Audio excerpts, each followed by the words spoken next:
तो उनका तो सब हो गया। उन्होंने कहा, दूसरे लोगों ने पूछा कि हमारी तो समझ में नहीं आया, कि समझ में क्या आना था। उन्होंने कहा कि जो सांस निकल गया वो वापस नहीं आएगा। तो कबीर साहब ने कहा, जो पैर उठ गया वो नीचे नहीं उतरेगा वो जमीन में नहीं लगेगा बात तो एक ही है, बात तो एक ही है। सत्संग हो गया। तो ज्ञानी का तो ऐसे ही होता है। लेकिन चर्चा संवाद सम्मेलन कहाँ होता है, किस में होता है? ज्ञानियों और अज्ञानी में। एक ज्ञानी हो और एक अज्ञानी हो, तब संवाद होता है, तब सत्संग होता है, तब चर्चा होती है। हाँ, नहीं होती। नहीं तो ना अज्ञानी में, अज्ञानी कभी बात नहीं होगा, वितंडा होगा। वितंडा का मतलब जानते हो? वितंडा शब्द पता है किसका है? न्याय शास्त्र का है।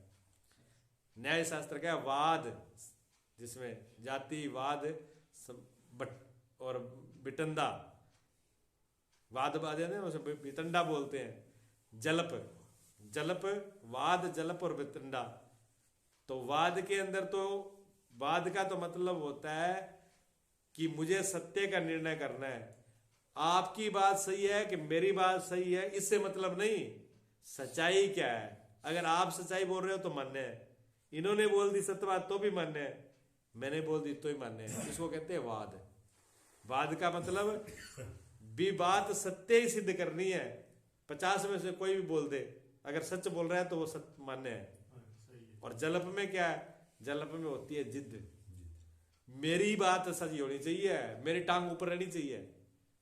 मैं चारों पासों किए घूम गया हूं, मेरी बात सच होनी चाहिए, और भले बकुआ पड़े, चाहे मुझे झूठ बोला, छल करना पड़े, कपट करना पड़े, किधर से भी कुछ जुगाड़ करना पड़े, चाहे रिश्वत देनी पड़े, पर मेरी बात ही सत्य होनी चाहिए। इसको जलप बोलते हैं न्याय शास्त्र में।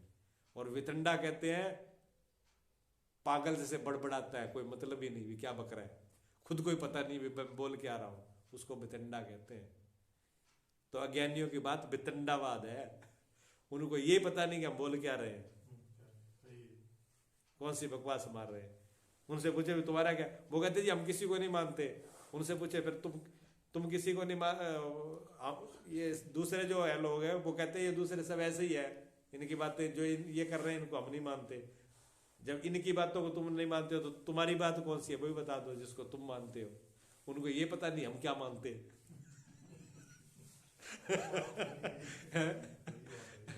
उनका क्या इलाज किया जाए तो कहते हैं कि ज्ञानी के से तो वितंडावाद उसका पता ही नहीं, और ज्ञानी को बोलने की जरूरत नहीं है। ज्ञानी तो मौन में ही सब कुछ है, और संवाद और सत्संग ज्ञानी और अज्ञानी के बीच होता है। ठीक है, ये प्रसंग जो है यही पूर्ण होता है। इति श्री विचार चंद्र उदय अवाच्य सिद्धांत वर्णन नामिका नवकला समाप्ता। इसकी